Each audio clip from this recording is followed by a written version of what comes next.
Darkstalker eagerly led the way back through the palace, along wide corridors and over high balconies.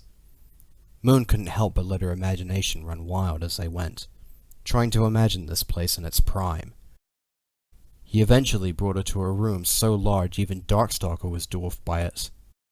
The floor was black marble decorated with small silver circles connected by lines here and there to form a gigantic star map. One end of the room was dominated by massive double doors. The stone archway around them depicted the saga of dragons rising under the changing stages of the free moons. Curling staircases led up to a balcony around the edge of the room.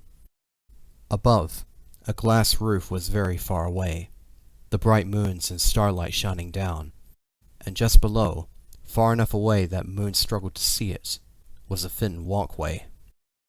Darkstalker swept past her, and Moon followed him to the other end of the hall, and froze on the spot. Circular steps led to a wide dais, upon which sat an immense black throne decorated in lines of gold.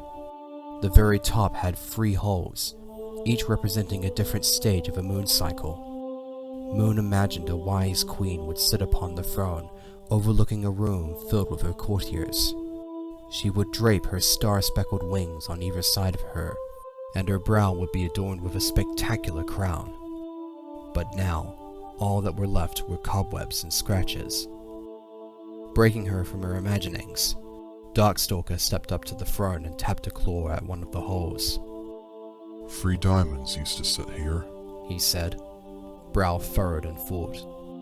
He decided to push whatever it was he was thinking to the side for later. What are we doing here? Moon asked. For your first lesson, of course. When I was under the mountain, I did my best to teach you what I could, but there are some things one can't teach unless in person. He prowled down the steps to join her on the throne room floor. I know you could be great, Moon. Your power has the potential, but like any muscle, we need to train it, properly this time. Are you willing to try? It had been a while since he'd last taught her anything about her powers. In all honesty, she'd missed it. A little nervously, she nodded.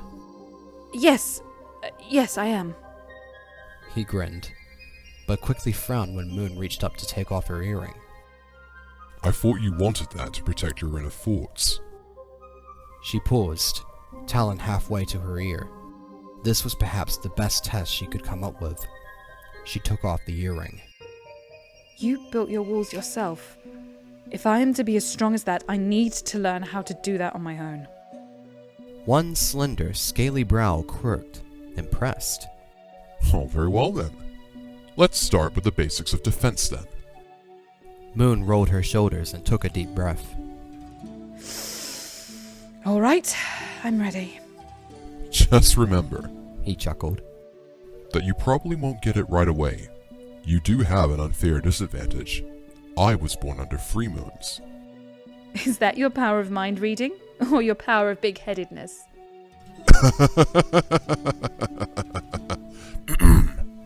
Now, a wall to protect your forts is made from concentration. We'll start by getting you to think of something specific. A piece of music, a story, or an image or scent. Something you know every detail from memory. What to choose? Moon struggled to pick something that she knew so intimately. Eventually, she settled for her favorite scroll, Prince of the Sun. She knew every word.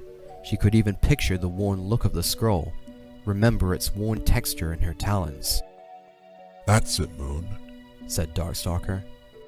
Now, I want you to concentrate on that completely. Allow for no outside distractions. But won't this be a little debilitating? She asked. How can I have a mental shield up all the time and get on with everyday tasks if my entire concentration is on this image? When you get used to the idea, you will know how to summon that shield at will, and maintaining it will become as trivial to you as breathing.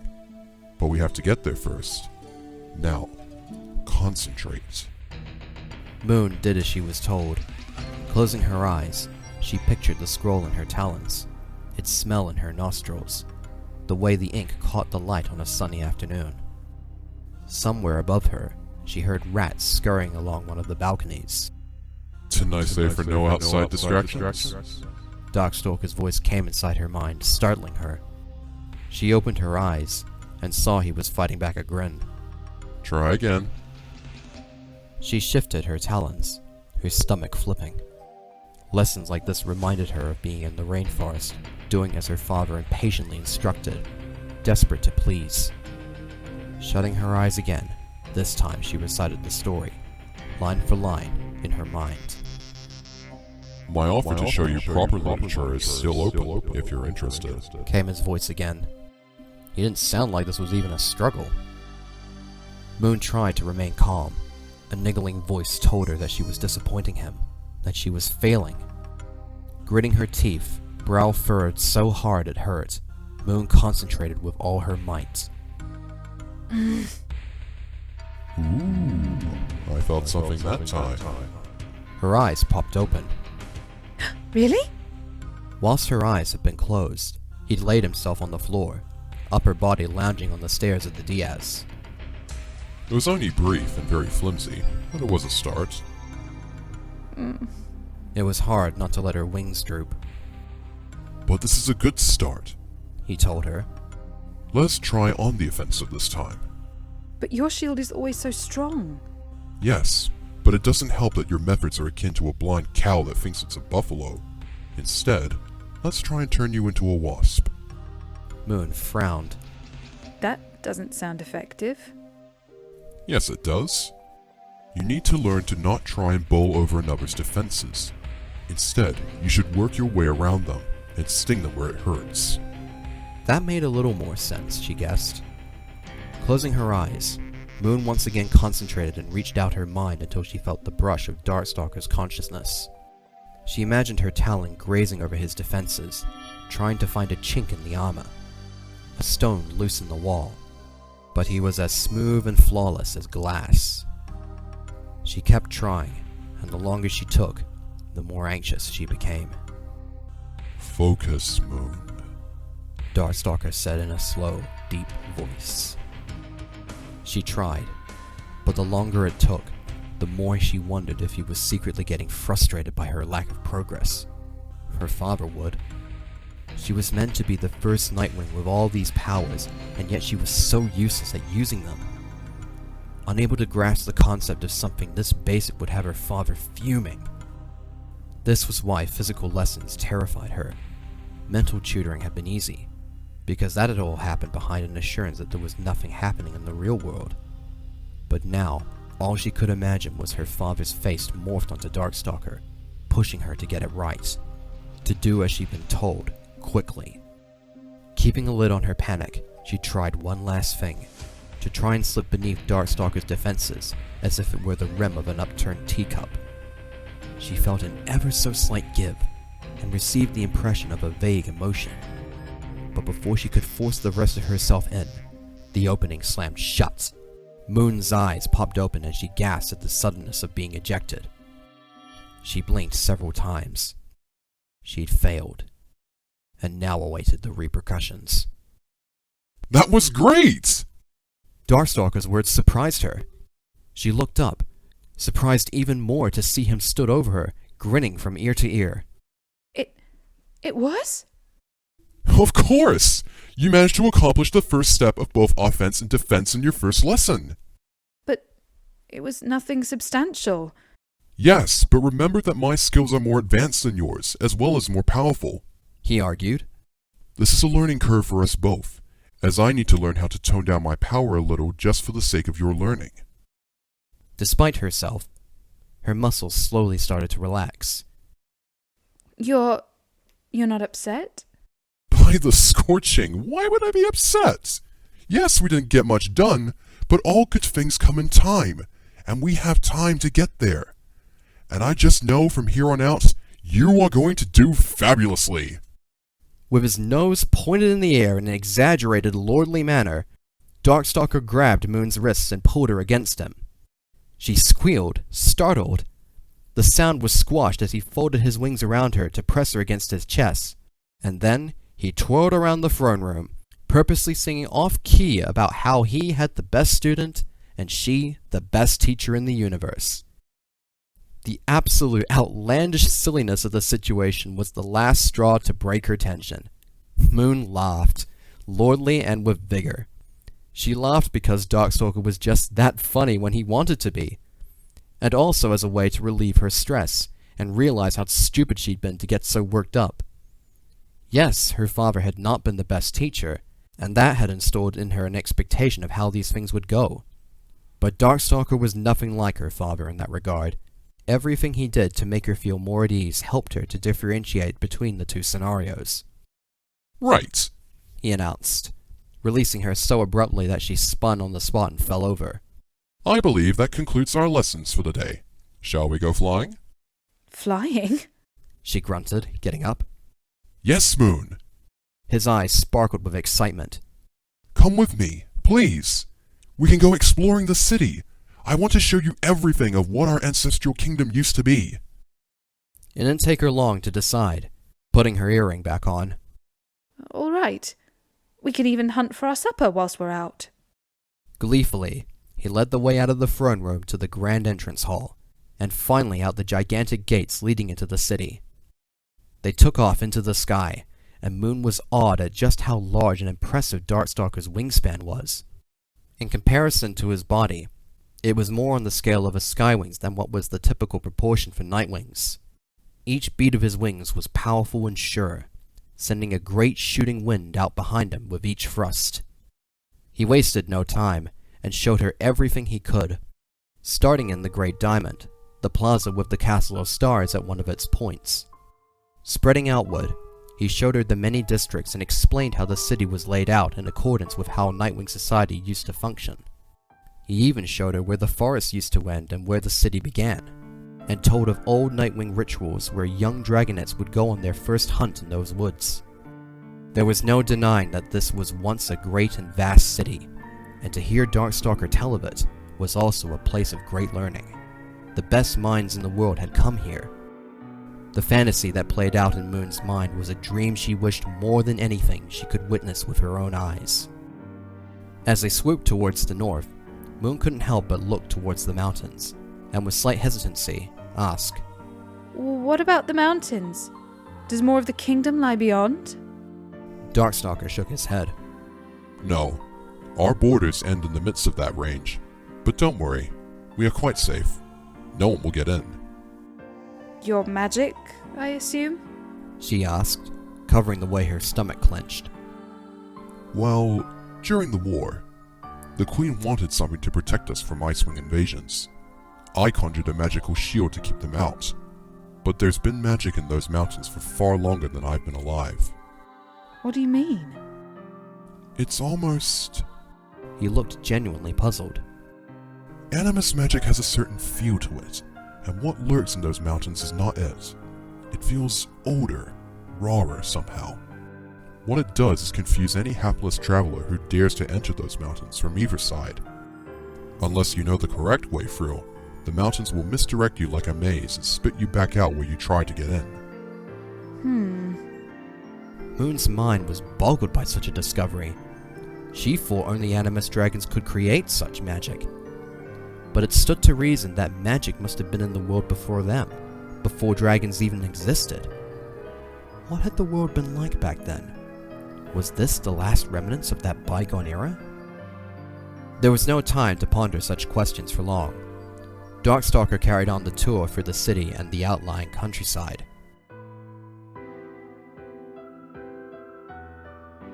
The further out they flew, the more destruction they encountered.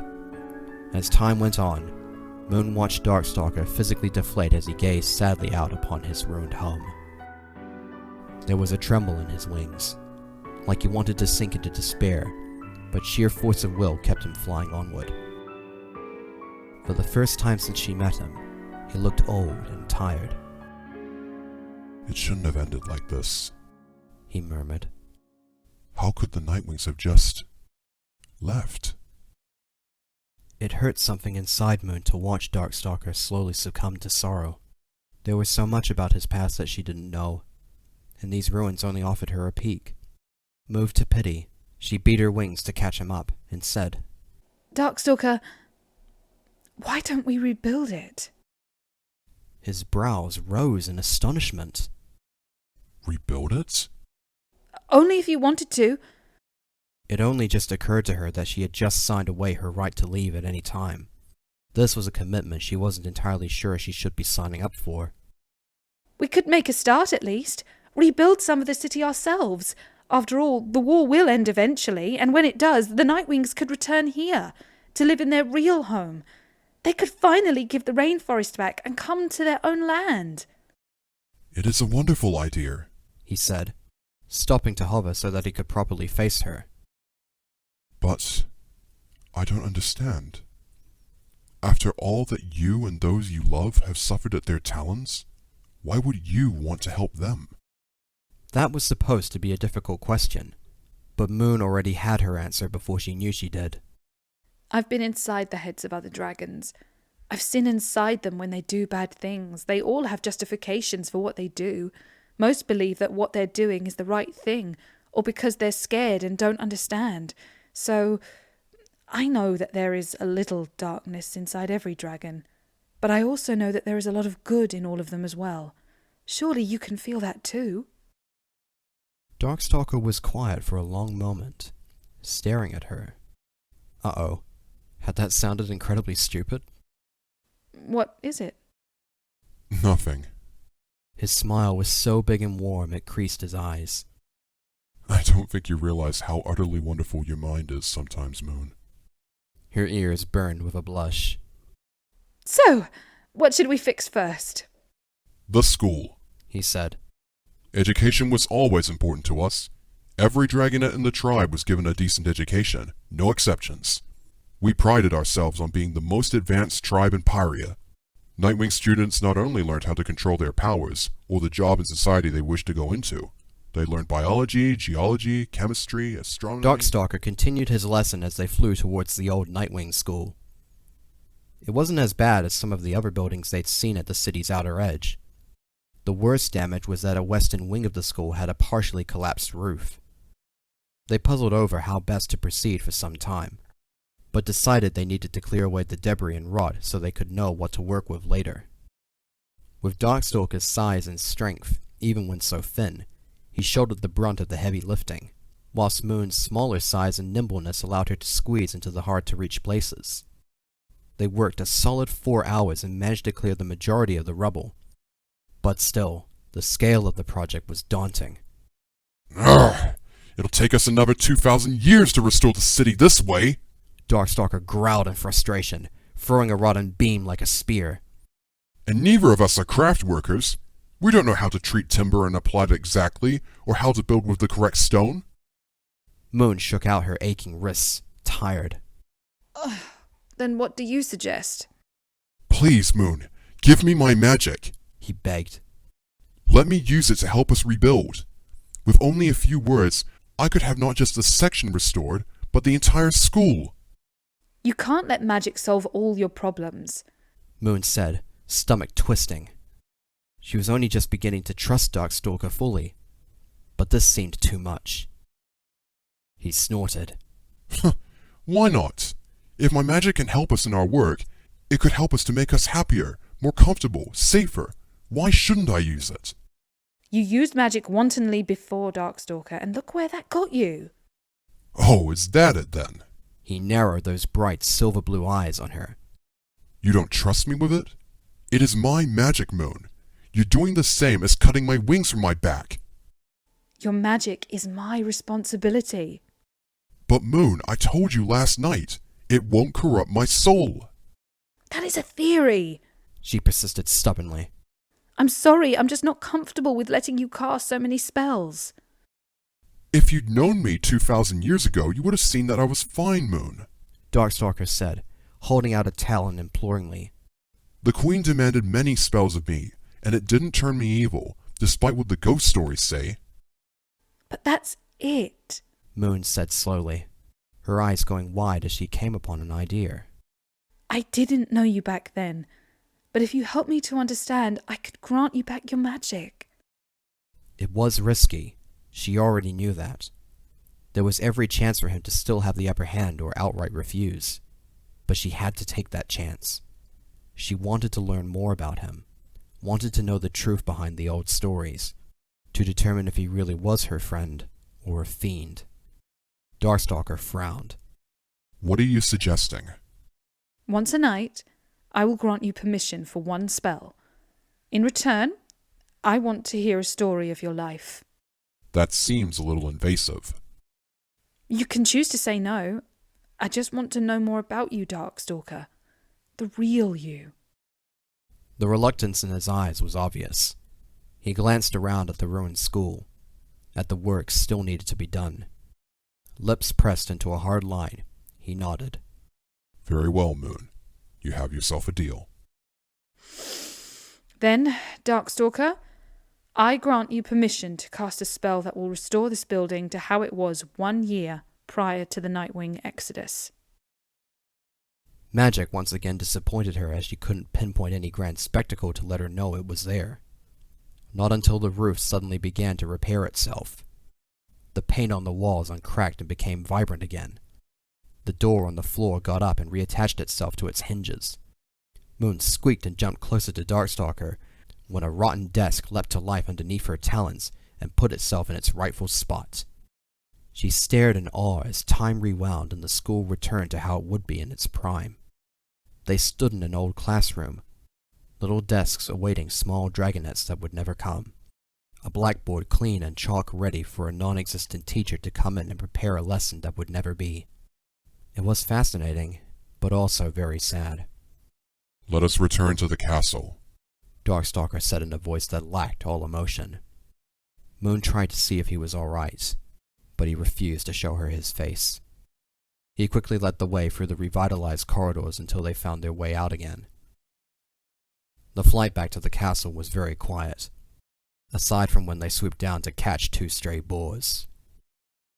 The silence continued as they came back to the castle, and Darkstalker led the way through the many smaller servant passages and stairways until they came into the kitchens. He built a fire in a large hearth from the dead roots and vines that had sprung up through the cracks in the walls that led out to the outside world. Methodically, he began to tidy up the place, placing their kills on the counter as soon as it was clear of dirt and dust. Moon waited by the door, apprehensive to be near him. Had she gone too far with her request? Or was he more upset by seeing the school back to how he remembered? Darkstalker muttered something about a vegetable garden before tearing into the first kill. He pushed the other boar towards her, but Moon's appetite had left her.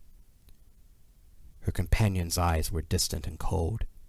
It was clear that this wasn't a good time. So Moon tiptoed back up the passage. I thought you wanted a story before sunrise. Moon paused mid-step. If you do not wish to. A bargain is a bargain, was all he said as he laid himself down beside the fire. He beckoned her to join across from him. Unsure if this was wise, Moon hesitated before slowly doing as he bid. When she was laid, he said, Give me your talon. What? Why? So I can show you my story, or part of it for now. And as you know, touch strengthens the bonds between minds. How did he plan on doing that?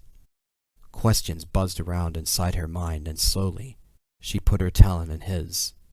His claws curled around her in a firm if gentle grip. The cool feel of his mind brushed against hers, and abruptly Moon felt her world shift and slant, her vision going dark. It was just like back in Jade Mountain, when she'd been chasing after Icicle, and hers and Darkstalker's minds had melded. In a panic, Moon fought the sensation, wrestling herself back towards her own body, but it felt like her claws were trapped in quicksand. The last time this happened, she experienced what it was like to be trapped in the earth, to be so desperate and afraid. It had been horrible. But then she felt Darkstalker's voice all around her, and his music soothing her. Relax, Moon. Everything will be alright. At first she didn't want to, but she also needed to see the truth for herself, and this was the only way. So she surrendered. There was a sickening lurch, and then it felt like sinking. And then, darkness, as memories were pulled to the forefront of their consciousness, spreading color over the darkness, like paint diluted in water.